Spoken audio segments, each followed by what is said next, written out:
तस्वीरें आपके सामने आ रही है पिपली अनाज मंडी से। जी हाँ, विकास एवं पंचायत मंत्री कृष्ण लाल पंवार ने पिपली अनाज मंडी में किया ध्वजारोपण। सबसे पहले शहीद स्थल पर जाकर शहीदों को किए पुष्प अर्पित हुए। कैबिनेट मंत्री कृष्ण पंवार ने कहा, मुख्यमंत्री नायब सैनी ने कहा था कि राहुल गांधी और कांग्रेस पार्टी को तांत्रिक से इलाज करवाना चाहिए, क्योंकि राहुल गांधी समय समय पर अलग अलग भाषाएं बोलते हैं। पार्लियामेंट के चुनाव से पहले संविधान की कॉपी लेकर पूरे देश में घूमे थे वह, और कह रहे थे अगर भाजपा की 400 सीटें आ गई तो आरक्षण खत्म हो जाएगा। मंत्री कृष्ण पंवार बोले, स्वयं इस बात का मैं गवाह हूं कि राज्यसभा में जब मैं सांसद था तब प्रधानमंत्री नरेंद्र मोदी ने एक चिट्ठी पढ़ी थी। वह चिट्ठी पंडित जवाहरलाल नेहरू, जो उस समय के प्रधानमंत्री थे, उन्होंने चिट्ठी में सभी मुख्यमंत्री को लिखा था कि 1947 में देश आजाद हुआ, बाबा साहेब अम्बेडकर ने आरक्षण दिया, आज लोग समर्थ हो चुके हैं, क्यों ना SC/BC आरक्षण को समाप्त कर दिया जाए। वहीं मंत्री कृष्ण पंवार ने कहा, अब तीसरी बार केंद्र और प्रदेश में भाजपा को जनता ने जिताया है और अब विपक्ष के नेता कहते हैं वोट चोरी हो गई, क्योंकि कांग्रेस पार्टी ने सदा अफगानिस्तान, पाकिस्तान और श्रीलंका को, जो बाहर के लोगों की भारत में वोट बनी हुई थी, उन लोगों के पेट में यह दर्द है कि बाहर के लोगों की जो उन्होंने बनवाई थी वह अब कटने जा रही है। स्वतंत्रता दिवस की प्रदेशवासियों को बधाई देते हुए हरियाणा के कैबिनेट मंत्री कृष्ण पंवार ने कहा कि मैं सभी को आज के दिन की मुबारकबाद देता हूं और उन महान शहीदों को नमन भी करता हूं जिनकी वजह से आज हम खुली हवा में सांस ले रहे हैं, जिनकी बदौलत आज हिंदुस्तान आज़ाद है। उन्होंने सेना के जवानों को नमन करते हुए कहा, ऑपरेशन सिंदूर करके पाकिस्तान को यह एहसास करा दिया कि हिंदुस्तान एक मजबूत देश है। इसलिए उन्होंने देश के प्रधानमंत्री नरेंद्र मोदी और गृह मंत्री अमित शाह को भी नमन किया। देखिए किस प्रकार से पंचायत मंत्री कृष्ण लाल पंवार द्वारा ध्वजारोपण किया गया। जो हमें याद दिलाता है मां भारतीय सच्चे वीरों ने अपने प्राणों का बलिदान देकर हमें आजादी दिलाई। इस पावन अवसर पर आप सभी को स्वतंत्रता दिवस की हार्दिक शुभकामनाएं देता हूँ और विशेष रूप से उम्मीद सैनिकों को प्रणाम करता हूं। तो देश की सीमाओं पर ब्रिटिश परिस्थितियों में भी तिरंगे की शान को बरकरार रखते हुए हैं। तो पूरे देश में अलग जगा दी थी, उसकी पहल चिंगारी स्मृतियों शोधन के लिए हरियाणा सरकार अम्बाला में छावनी में एक भव्य शहीद स्मारक का निर्माण कर रही है। पिछले 11 वर्षों में हमारे देशवासियों की क्रांतिकारी बदलाव और अभूतपूर्व सफलताएं महसूस की हैं।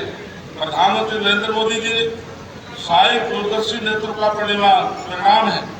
किसान सम्मान निधि, उज्ज्वला योजना, आयुष्मान भारत, PM आवास योजना, PM सूर्य घर योजना, PM गरीब कल्याण योजना, अन्य योजना जैसी योजनाओं के माध्यम से करोड़ों भारतीयों को इसका लाभ मिला है।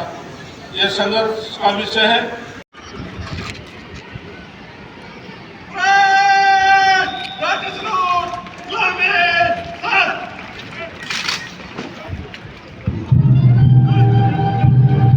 सलामी लेते हुए और अंत में इनके पीछे आ रहे हैं मधुर बैंड धुन बजाते हुए प्रदान कर रहा है।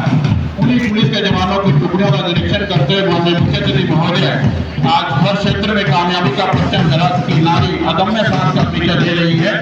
उन्हीं का नेतृत्व कर रही है हरियाणा।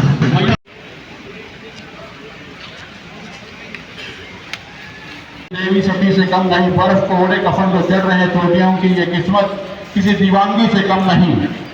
माननीय मुख्य सचिव महोदय ट्रेन का निरीक्षण करने के बाद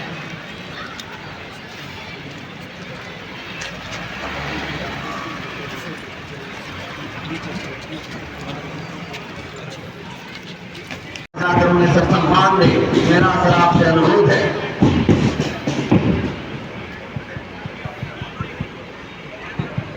टुकड़ी हरियाणा महिला पुरुष की है, तीसरी टुकड़ी हरियाणा होमगार्ड गृह रक्षी के जवानों की टुकड़ी है जो जिला पुलिस बल्कि करोड़ों भारतीयों की भावनाओं का दिन है, जो हमें याद दिलाता है माँ भारतीय सैकड़े वीरों ने अपने प्राणों का बलिदान देकर हमें आजादी दिलाई है। इस पावन अवसर पर आप सभी को स्वतंत्रता दिवस की हार्दिक शुभकामनाएं देता हूँ और विशेष रूप से उम्मीद सैनिकों को प्रणाम करता हूँ। तो देश की सीमाओं पर विपरीत परिस्थितियों में भी तिरंगे की शान को बरकरार रखते हुए हैं। तो पूरे देश में अलग जगा दी थी, उसकी पहल चिंगारी स्मृतियों शोधन के लिए हरियाणा सरकार अम्बाला में छावनी में एक भव्य शहीद स्मारक का निर्माण कर रही है। पिछले 11 वर्षों में हमारे देशवासियों की क्रांतिकारी बदलाव और अभूतपूर्व सफलताएं महसूस की हैं। प्रधानमंत्री नरेंद्र मोदी जी सहायक दूरदर्शी नेतृत्व का परिणाम है। किसान सम्मान निधि, उज्ज्वला योजना, आयुष्मान भारत, पीएम आवास योजना, पीएम सूर्य घर योजना, पीएम गरीब कल्याण योजना, अन्य योजना जैसी योजनाओं के माध्यम से करोड़ों भारतीयों को इसका लाभ मिला है।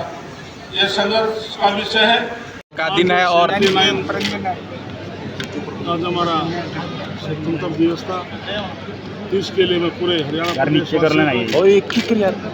मुबारकबाद देता हूँ और उन महान शहीदों को नमन करता हूँ जिनकी बदौलत आज हम खुली हवा में सांस ले रहे हैं, जिनकी बदौलत आज हिंदुस्तान आज़ाद है। ऐसे महान शहीदों को नमन करता हूँ और नमन करता हूँ मैं सेना के जवानों का, जिन्होंने ऑपरेशन सिंदूर ऑपरेशन में पाकिस्तान को एहसास करा दिया हिंदुस्तान मजबूत देश है। इसलिए मैं देश के प्रधानमंत्री नरेंद्र मोदी और गृह मंत्री अमित शाह को नमन करता हूं। सर, लाल किले की प्राचीर से आज सबसे बड़ा भाषण देश के प्रधानमंत्री मोदी के हाथों से दिया गया, उसको लेकर सबसे बड़ा भाषण और सबसे लंबा रिकॉर्ड कायम है। इसके लिए लाल किला हिंदुस्तान की धरोहर है। ये आज सबसे लंबा भाषण की बजाय आप पार्लियामेंट में राज्यसभा में देखेंगे, अब तक के पिछले रिकॉर्ड सभी प्रधानमंत्री जी ने हाउस में अपने स्पीच में तोड़े हैं। ये रिकॉर्ड की बात है, आप चेक कर सकते हैं। आप तो बुद्धिजीवी लोग हैं। अब तक के कितने रिकॉर्ड हैं लोकसभा के, राज्यसभा के, सबसे ज़्यादा स्पीच प्रधानमंत्री नरेंद्र मोदी जी की बहुत पीछे है। राहुल गांधी आरोप लगा रहे हैं, संसद कह रहे हैं संसद नहीं चलने दे रहे, वोट चोर है, उस मुद्दे पर कुछ कहेंगे आप? राहुल गांधी को माननीय मुख्यमंत्री जी ने कहा था कांग्रेस पार्टी को सबसे पहले किसी तांत्रिक से दिखा करके उनका इलाज कराना चाहिए, क्योंकि समय समय पर अलग अलग भाषा बोलता है। पार्लियामेंट के चुनाव से पहले संविधान की कॉपी लेकर पूरे देश में घूमेंगे, संविधान समाप्त हो जाएगा, बीजेपी की 400 सीट आ जाएंगी, आरक्षण समाप्त हो जाएगा। कृष्ण लाल कुमार इस बात का गवाह है। जब मैं राज्यसभा में सांसद था तो प्रधानमंत्री नरेंद्र मोदी जी ने राज्यसभा में एक चिट्ठी पढ़ी थी 27 जून 1961 की। ये रिकॉर्ड चेक कर लेना। वो चिट्ठी पंडित जवाहरलाल नेहरू उस टाइम के प्रधानमंत्री थे, उन्होंने चिट्ठी में सभी मुख्यमंत्रियों को लिखा था कि 1947 में देश आज़ाद हुआ, बाबा साहब ने आरक्षण दिया, आज लोग सामर्थ्य हो चुके हैं, क्यों SC/BC आरक्षण को समाप्त किया जाए। कि ऐसी ऐसी भाषा बोलते हैं। अब पूरे तीसरी बार केंद्र में प्रदेश में भारतीय जनता पार्टी को मैंडेट जनता ने दिया है। अब कहते हैं वोट चोरी हो गई, क्योंकि कांग्रेस पार्टी ने सदा जो चाहे अफगानिस्तान के, पाकिस्तान के, श्रीलंका के जो बाहर के लोगों के यहाँ पर वोट बनी हुई थी, क्योंकि सेंसिस होता है 20 साल बाद, 2002, 3, 4 में भी हुआ था, उसके बाद अब सेंसिस है, आने वाले फिर सेंसिस होगा। इसमें इलेक्शन कमीशन उनका अपना अधिकार है, वो वोटों का जो लिस्ट होती है उसके सर्वे कराते हैं। और कांग्रेस के पेट में ये दर्द है, उनके पेट में, उन्होंने फर्जी लोगों की जो वोट बनवा रखी है, बाहर के लोगों की जो वोट बनवा रही है, वोट कटने जा रही है। Thank you sir, thank you.